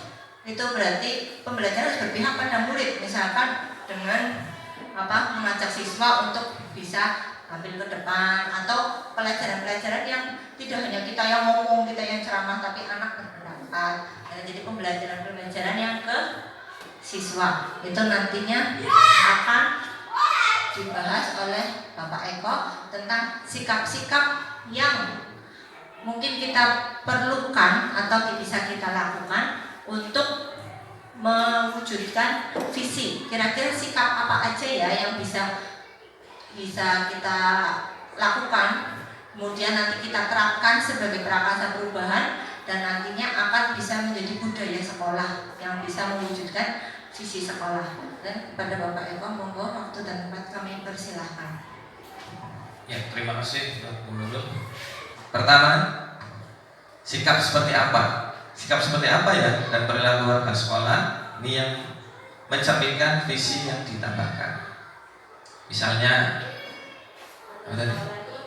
ya tidak hanya guru, orang tua boleh, komite bisa apa ya sikap sekolah Bayu? Nilai beriman mungkin toleransi. Toleransi. toleransi. Oke. Terus yang satunya ada lagi?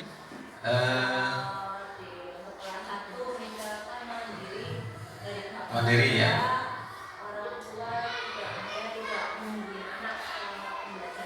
Gitu ya. Oke. Berarti untuk mandiri di kelas rendah itu biasanya bapak ibunya selalu nunggu, ya, bapak ibu menunggui anaknya sampai selesai gitu. Itu kadang ada dampaknya. Dampaknya salah satunya tadi anak jadi kurang mandiri, capek sedikit keluar cari ibunya. Nah itu adalah dampak dari anak-anak agar supaya bisa mandiri ya. Yang selanjutnya ada gotong royong ya tadi ya, Bu Nurul ya. Gotong royong ya. Gotong royong ya. Gotong royong. Ya, melaksanakan kegiatan apa ini cepat bersih, tadi bersih lingkungan sekolah.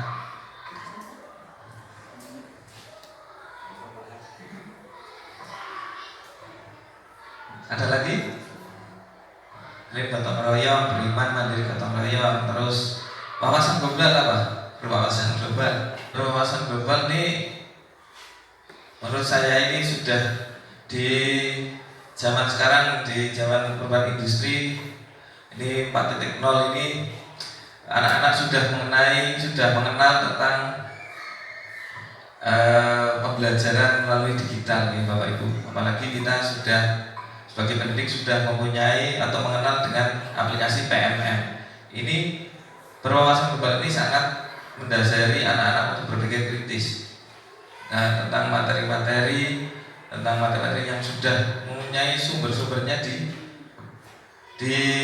website ya. Kadang-kadang soal-soal sudah merujuk ke situ ya. Untuk berwawasan global tentang pembelajaran yang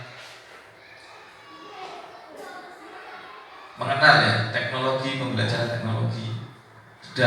Kita sudah mencoba belajar dengan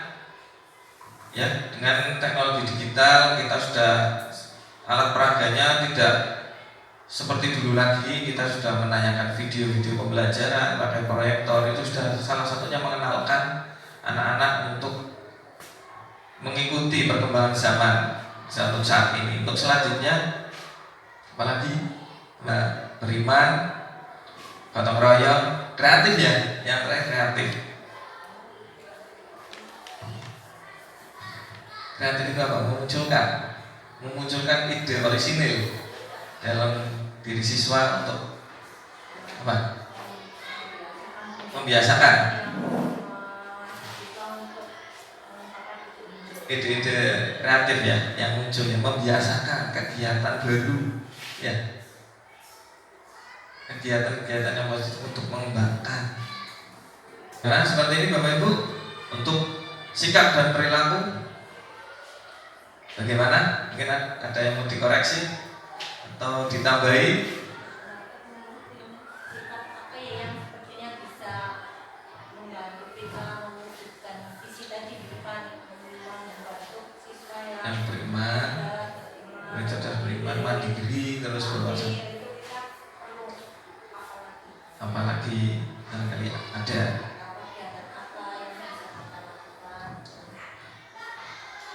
apa ini ya, ekstrakurikuler.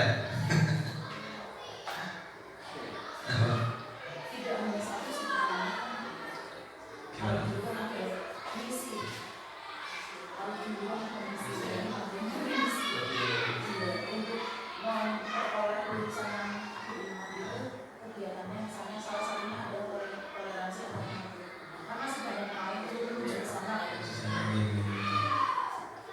Jadi sama dengan visi.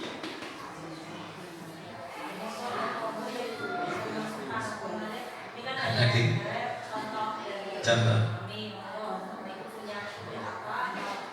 ada gagasan apa gitu menuju ke tadi visi sekolah kita. Cerdas.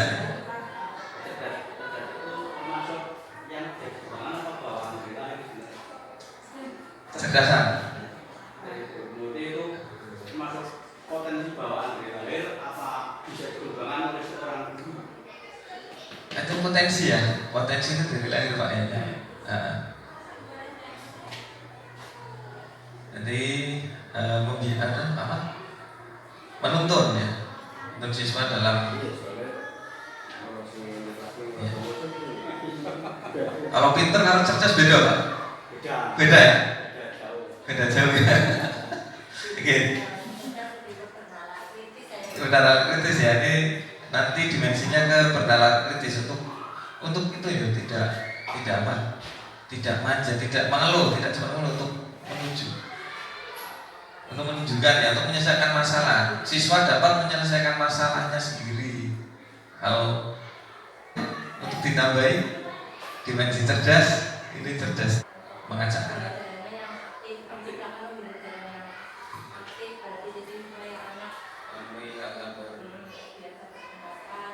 Memecahkan masalah. Ya bisa dimasukkan. Oke. Cukup. Kita lanjut lagi. Kita lanjut lagi ke berikutnya. Di sini ada prakarsa perubahannya. Jadi kalau beriman itu tadi ada potensi apa di dalam diri siswa, ya. Di dalam siswa-siswa itu punya potensi apa? Kebiasaan-kebiasaan apa untuk mewujudkan dari visinya, untuk visi kita sekolah ya. Jadi mengawali dengan tadi membaca surat-surat pendek, ya, untuk mewujudkan tadi apa? Dimensi tadi beriman ya, dari visi kita, terus melaksanakan kebersihan bareng-bareng, berdoa sebelum sesudah. Nah gitu, oke. Jadinya menurut diisikan Biasa. sempurna. Sudah biasa itu tadi. Perubahan. Perubahan apa yang baru? Ini yang baru, Ini ya. hal-hal baru.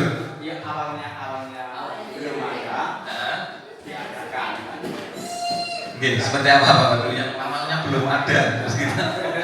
Tapi tidak juga kualitasnya. Kenapa? Iya, dari kualitasnya biasanya menit jadi Ya, daya literasi gitu, baca. Yang mau menambah kualitas. bisa kualitas bisa kuantitas. Terus apa lagi Bapak Ibu? Hafalan surat Kata apa ya? berarti setiap Zuhur. Oh, sudah. seluruh siswa. Iya. Kelas. Oke, terus. Buatan setiap kelas beda-beda, ada asmaul husna, malah bareng-bareng. Terus surat pendek untuk mengawali kegiatan. 15 menit ya. Oke. Ini kelas guru kelas yang nggak memungkinkan itu nih. Guru kelas ya. Oke, selanjutnya Bapak Ibu, barangkali apa ya, prakarsa perubahan apa yang harus kita buat, harus kita terapkan di sini. Itu mungkin mandirian tadi, sikap mandiri seperti apa anak untuk Ini ke arah beriman dulu Pak. beriman ya, beriman. Diklarifikasikan dulu. Ya, beriman dulu. Oh ya, beriman tadi. Apa saja, terus selanjutnya bagaimana setelah bagaimana apa tadi? Jadi mandiri apa saja gitu. Jadi Oke. Selanjutnya apa lagi Bu untuk Yang kedua, ada enggak ada yang namanya itu kan mungkin ada nggak program yang berhubungan dengan Fakrul bin Allah sudah ya, Fakrul bin Anasnya apa namanya? sholat berjamaah itu cuma berkah, biar berkah kemarin.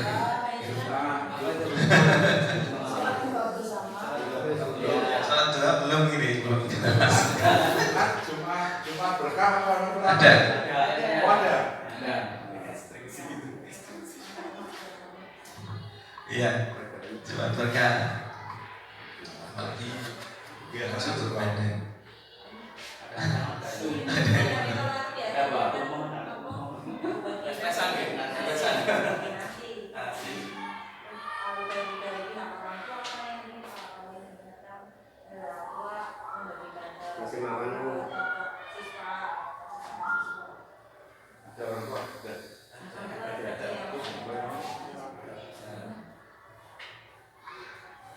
Terus selanjutnya rasa belajar adalah mandiri. Mandiri Bapak Ibu. Mandirinya mandiri itu ini dimensi mandiri. Ya. Mandiri di sini tuh melatih anak apa ya? Bertanggung jawab. Untuk membuang sampah pada tempatnya atau apa ya? Selain itu ada sudah biasa Pak, tapi lupa ada. Sudah disediakan tapi dilakoni ya. Yang sering dilakukan anak itu kadang dari belajar kelompok atau bekerja kelompok, biasanya hanya 1-2 anak yang itu kerja itu, yang lainnya enggak itu termasuk mandiri atau enggak itu yang lain itu. Oke. Tidak termasuk mandiri ya, hanya mengikuti saja. Oke. Selanjutnya apa mandiri Pak? Untuk mengisi ini nanti. Iya. Mandiri, sistem mandiri. Percaya diri ya.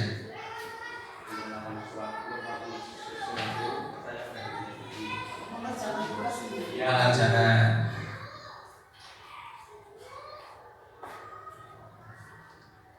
Oke. Ada lagi? Apa?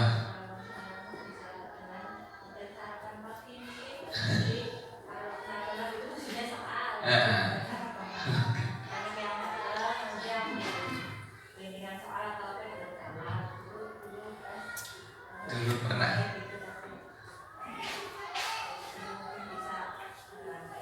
Melatih kemandirian pacaran Bagi pemimpin ya. Oh, itu mandiri sih anak-anak suruh baris, menyiapkan berdoa gitu ya. Iya. dari berdoa masing-masing sendiri kan.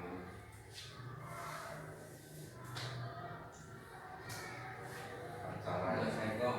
Ya, berapa Pak? Dari lihat di prakarsa perubahan, kalau saya melihat itu malah bingung. Bingung nih. Bingung. Bingungnya. Satu contoh, sholat berjamaah sudah biasa dulu. Heeh. Hafalan surat pendek sudah biasa. Kemudian katakanlah mengerjakan tugas sendiri juga sudah biasa. Saya malah mempertanyakan perubahan, maksudnya perubahan yang bagaimana yang dimaksudnya? Iya. Oke. Perubahan yang ke arah tadi Pak, ke arah yang positif, yang baru, praksa yang baru, yang ada potensi pada muridnya. Iya. Terus kegiatan yang ada di sekolah terkait dengan siswa, kayaknya kok kegiatannya itu saja Pak. Iya. Artinya nggak ada apa ya perubahan. Perubahan yang baru. Itu nggak ada. Maksudnya terkait ini mungkin perubahan yang seperti apa kan? Saya tidak. Ya, sebagai itu. Kalau perubahan yang diinginkan di tiap sekolah yang berorientasi kepada pembelajaran Pancasila itu bukan hanya sekedar pembiasaan atau kebiasaan yang dilaksanakan secara fisik.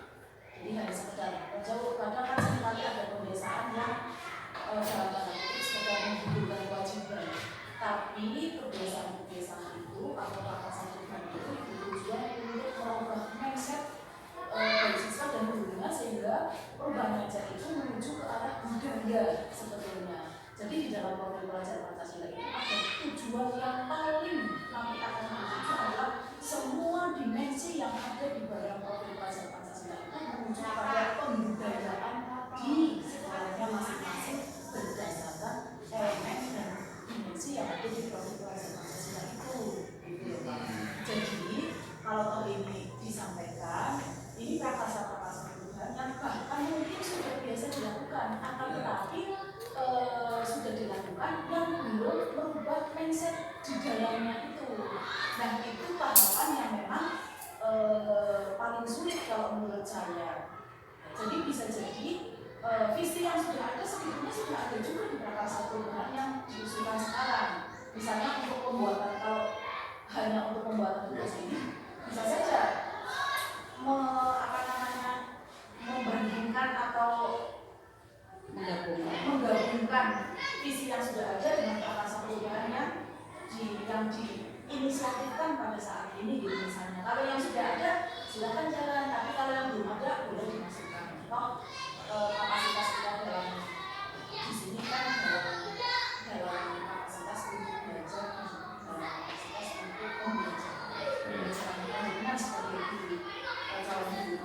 Tapi hasilnya bisa diusulkan kepada semangat penambahan. Iya Pak.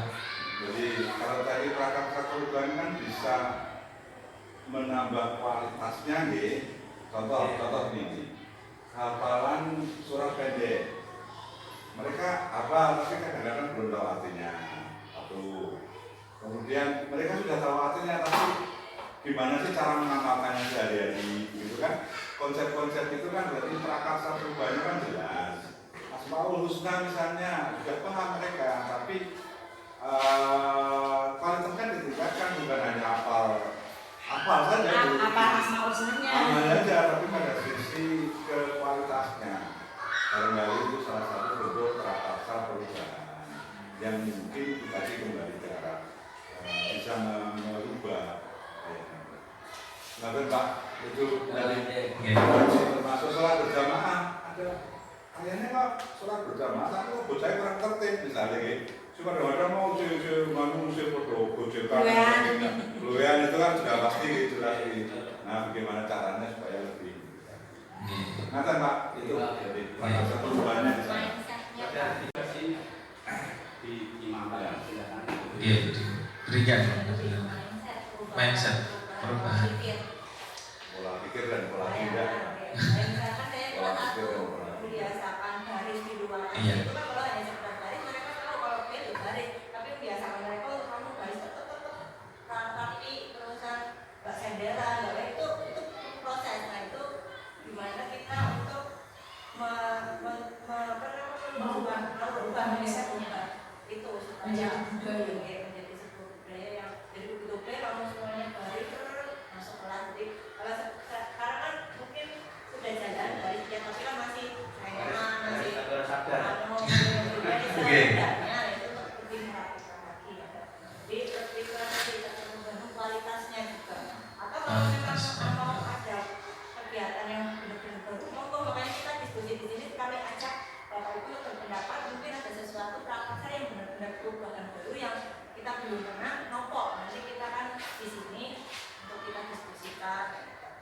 Itu banyak kan kok belum pernah ini terusan Mau diterapkan ya. Terima kasih Bapak Ibu pengajar praktik dan Pak Arianto.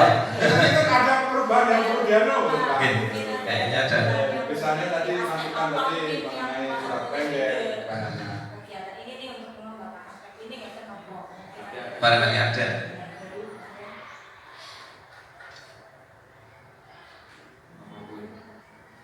Tadi ya setelah mandiri apa? Mandiri ini belum dan gotong royong barangkali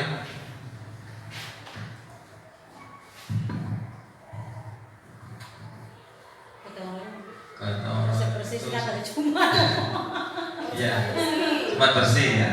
Jumat bersih maksudnya hari Jumat sebelum kuih. Piket saja mengikuti Piket. Ya piket. mengaktifkan kegiatan piket. Piket harinya.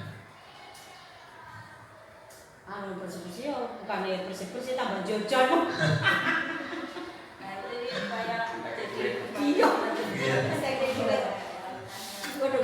Kualitasnya sudah berjalan tapi tinggal meningkatkan ya kualitasnya dari gotong royong tersebut. Selanjutnya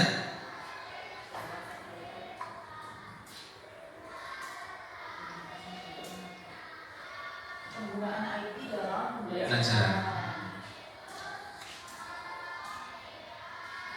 Maksudnya tidak hanya siswa saja, Guru juga. Gini.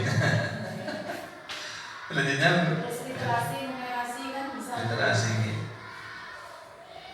Penerapan literasi budaya literasi.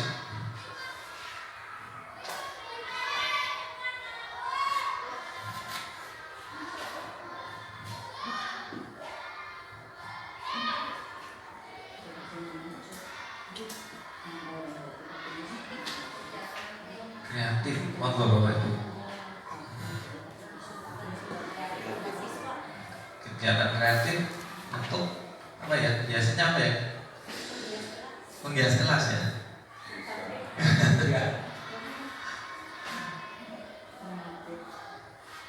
Menghias kelas karya, membuat karya.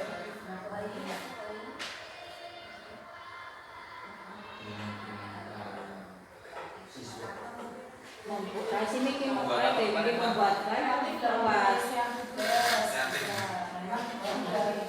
Sampai pada tahapan diferensiasi itu, kalau kreatif penyelesaian tugas siswa.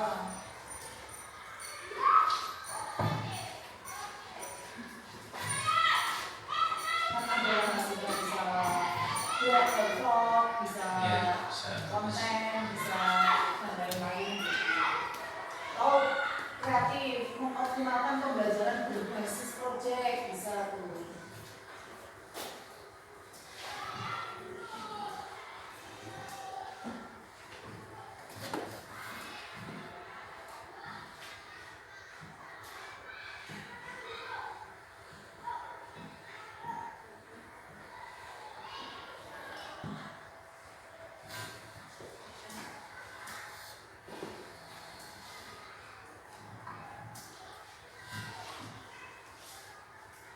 Sudah, ini apa masuknya ke literasi bisa? Bisa ya, budayakan literasi.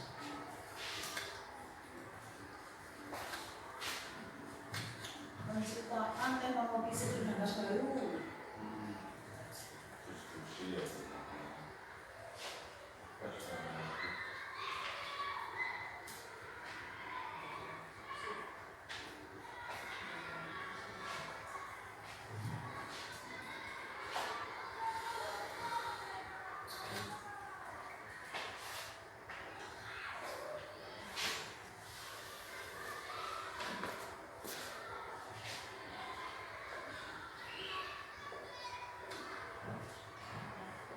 Sudah? Atau ada lagi? Monggo Pak.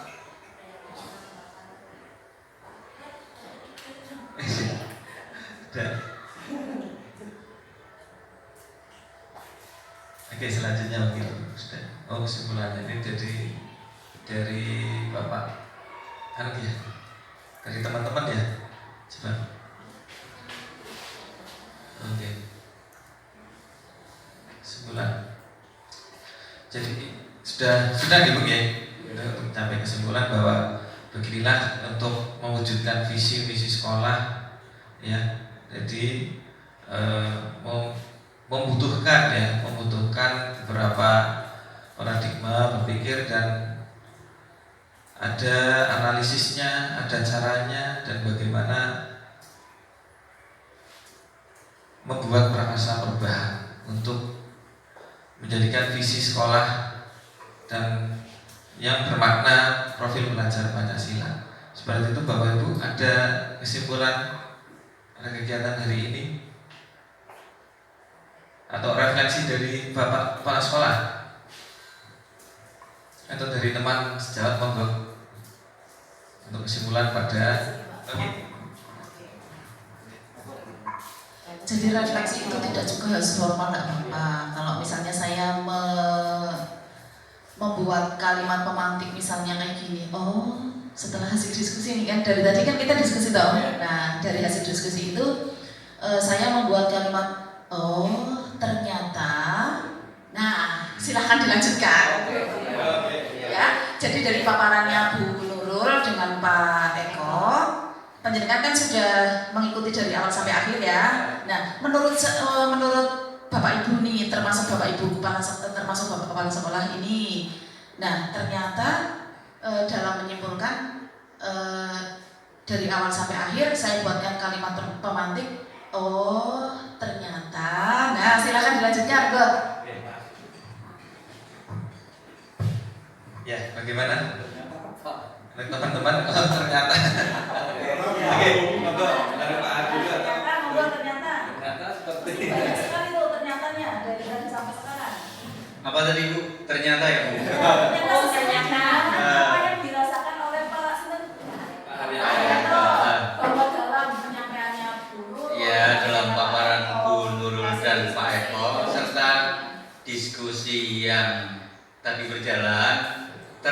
kita untuk mencapai sebuah misi atau cita-cita, visi ya, untuk sebuah visi kita membutuhkan keyakinan diri dan kepercayaan diri. Kemudian yang kedua, profil pelajar Pancasila yang dimaksud ternyata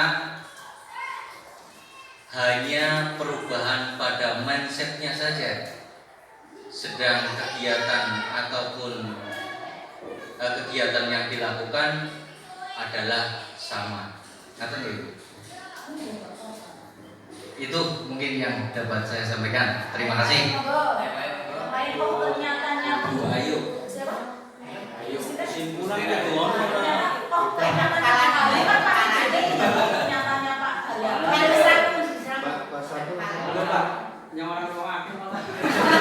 Oh, jujur ini dereng malah Pak. Oke.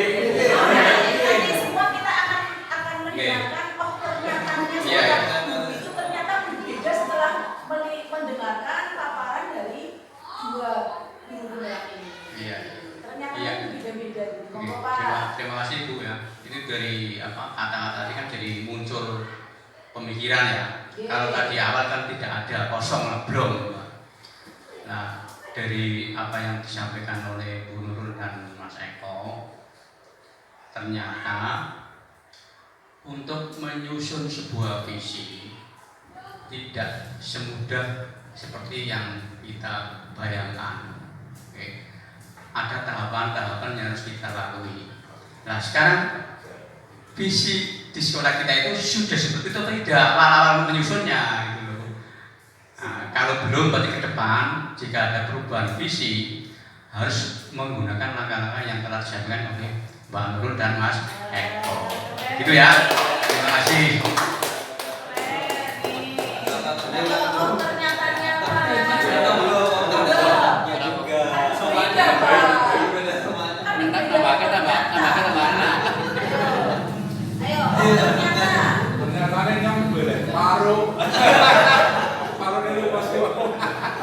Jiwanya berbeda pasti kita berbeda dan punya pendapat yang berbeda. Oh ternyatanya Pak siapa yang selanjutnya? Pak Santo. Nah Pak Santo monggo, ternyata bagaimana setelah melihat paparan dan mengikuti paparannya Bu Nurul dengan Pak Eko, silakan pernyataannya. Terima kasih. Oh ternyata.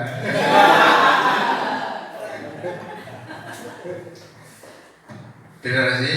Memang kalau kita memperhatikan tadi pemaparan bagaimana menyusun sebuah visi kemudian untuk mencapai visi dan misi. Visi dan prakarsa perubahan. Visi dan prakarsa perubahan. Itu seperti yang tadi pendapat dari Pak Haryanto, memang ternyata harus melalui pemikiran-pemikiran, kemudian tahapan-tahapan seperti yang disampaikan Pak Sarko juga ya. Ternyata memang sulit. Saya sendiri baru pernah membahas seperti ini, sehingga ternyata Ada atapnya juga Pak. memang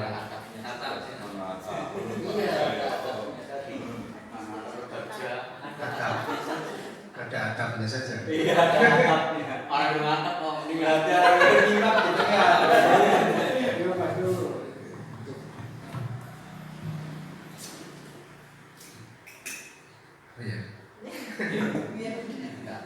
Ganti bayul. Oh, enggak. Kira juga dulu. Sama Pak. Pasti ternyatanya Bu Sinta. Bu Jueria. Dengan Pak siapa? Bayu. Pak Bayu. Saya yakin pasti berbeda juga. Ayo,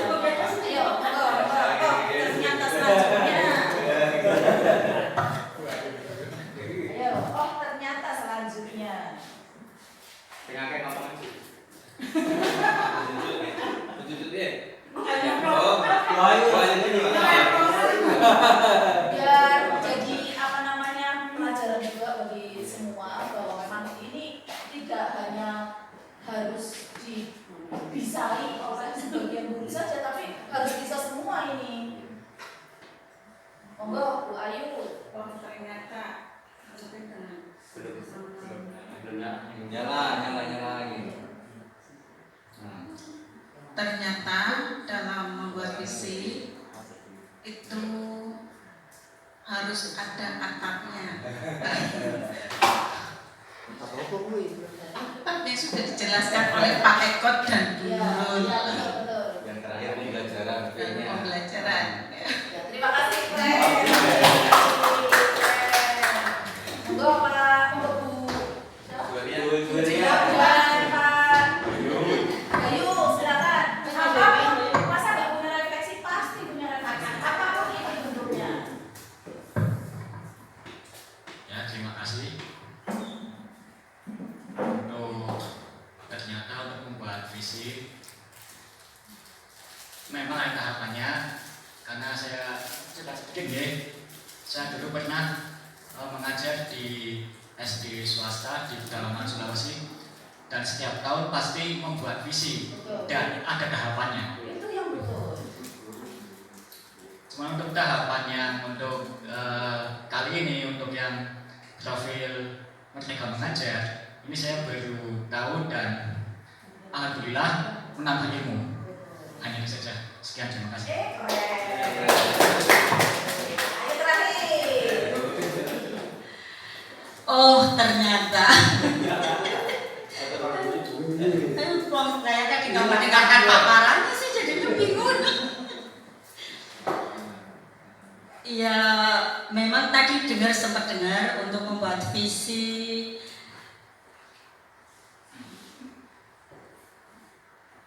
memang perlu tahapan dan pemikiran yang kira-kira yang bisa dijangkau atau yang bisa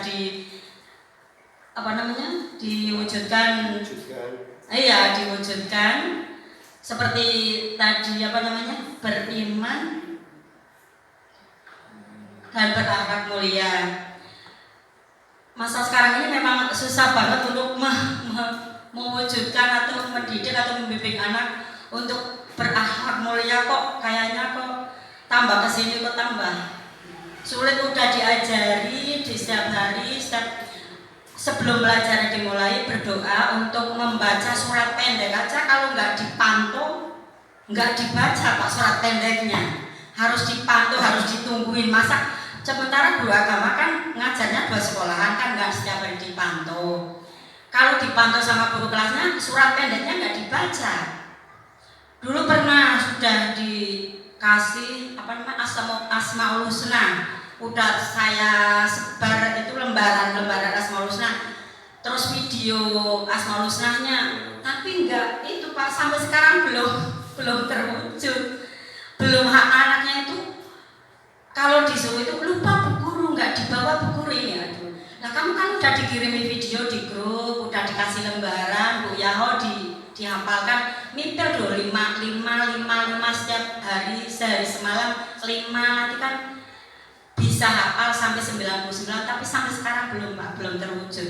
Tapi kalau surat pendek ya insya Allah paling surat pendeknya kelas itu, kalau kelas 1, 2, 3 masih tak dipantau terus. Cuman kalau yang gede kan mestinya kan udah jalan, tapi enggak, kalau nggak ada guru agamanya nggak jalan itunya Mbak.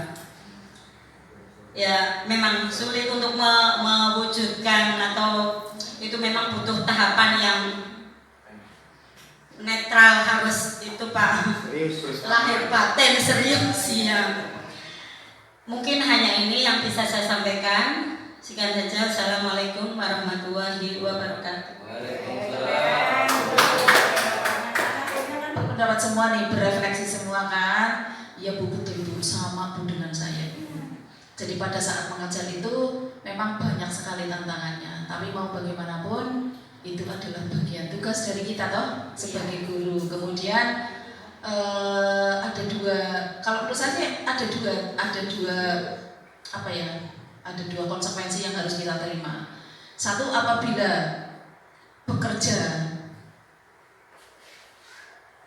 yang hasil secara materi besar itu berdampak atau dampaknya adalah nilai ibadahnya kecil kalau menurut saya. Tapi jika nilai ibadahnya besar, insya Allah materinya lebih besar. Nah, kita bagian dari yang mana itu? Kita tahu semua pasti kan? Kita menjawabnya sudah tentu pasti semua tahu gitu. Tapi ada satu sisi yang nanti mungkin ada salah satu atau dari beberapa tangan-tangan mereka yang akan menarik tangan kita ke surga. Terima kasih, Bro. Refleksi selanjutnya dari Pak Bandung. Oh ternyata nggak webis kok cari enggak ya, enggak juga ya. Sebenarnya yang paling penting adalah butuh kerjasama tadi. Kalau Bu Juwaria tadi mengeluarkan keluh kesah karena beliau menanganinya sendiri dari masyarakat begitu Bapak Ibu. Jadi konsep bahwa visi itu sebuah lembaga, ya ini sangat dibutuhkan. Saya udah bahasa bukan kami menggurui ini, konsepnya gini. Kenapa beliau mengeluh? Karena penjenengan tiap sih. Coba misalnya guru setiap kelas, oke kita programkan misalnya ini setiap ini coba pakai itu sambil melatih kemandirian tadi. Ini yang pertama. Kemudian yang kedua, sidik tapi lama-lama jadi bukit. Kecil aja, ya kita mau menanyakan salam, menanyakan kabar, ngecek ibu cek itu ramah punya apa sih dan sebagainya. Kepedulian terhadap anak, hal yang kecil tapi insya Allah akan berdampak besar. Jikalau kita memang benar-benar tadi bahwa kita sikap tadi kan yang penting kan kita harus yakin bahwa kita itu adalah ingin merubah, mengabdi kepada anak, menghamba kepada anak, hal yang kecil, kepedulian terhadap ini. Itu saja dua hal yang ingin saya berikan ini, yaitu kerjasama. Jangan katakanlah bentuk visi itu akan terwujud jika ada kekompakan kerjasama dari berbagai pihak, termasuk orang tua barangkali perlu juga dilibatkan di sini. Kalau memang itu membutuhkan, misalnya untuk kelas-kelas awal ini kelihatannya sangat membutuhkan orang tua ini, sangat membutuhkan. Sehingga jika perlu grup orang tua untuk kelas awal ini dibuat bagus lagi, grup orang tua ya orang tua sangat butuh ini grup kelas awal, terutama untuk kelas awal, karena ini saya yakin di setiap SD mesti ada masalah, terutama untuk kelas awal ini. Entah anak isi protobel, isi kami ibu-ibu dan sebagainya, ataupun seperti yang mempunyai kendala belajar yang agak berbeda dengan temannya. Saya rasa itu, matur nuwun. Sekarang tinggal terakhir saya refleksi saya. Ternyata bahwa membuat visi itu butuh seluruh komponen sekolah ikut terlibat di dalamnya. Dan ternyata untuk mewujudkan visi itu dibutuhkan kerja barengan. Karena kalau kerja sendirian capek. Seperti apa yang sudah dinarasikan dalam film tadi, butuh kerjasama. Nah, kerjasama ini tentu akan menjadi termotivasi jika mendapat dukungan dari Bapak Kepala Sekolah. Saya rasa dukungannya sudah luar biasa ini. Ternyata yang kedua, ini jangan ditulis Mbak kalau yang ini. Ternyata yang kedua, ternyata Bapak dan Ibu Guru di SD 0 Jerakah ini semangat belajarnya sudah cukup tinggi dan masih perlu ditingkatkan. Nah, sehingga menjadi PR-nya Pak Eko dan Bu Nurul untuk memberi semangat kepada teman-teman sejawat di SD 0 Jerakah untuk meningkatkan kompetensi keguruan mereka, untuk meningkatkan kompetensi mereka dan mewujudkan merdeka belajar di SD 0 Jerakah. Terima kasih. di SD 04 Tanjung Nggih. karena saya lupa lagi. Apa namanya? Jalannya itu saya memang apa namanya? Lupa terus ya. Iya betul. Terima kasih betul.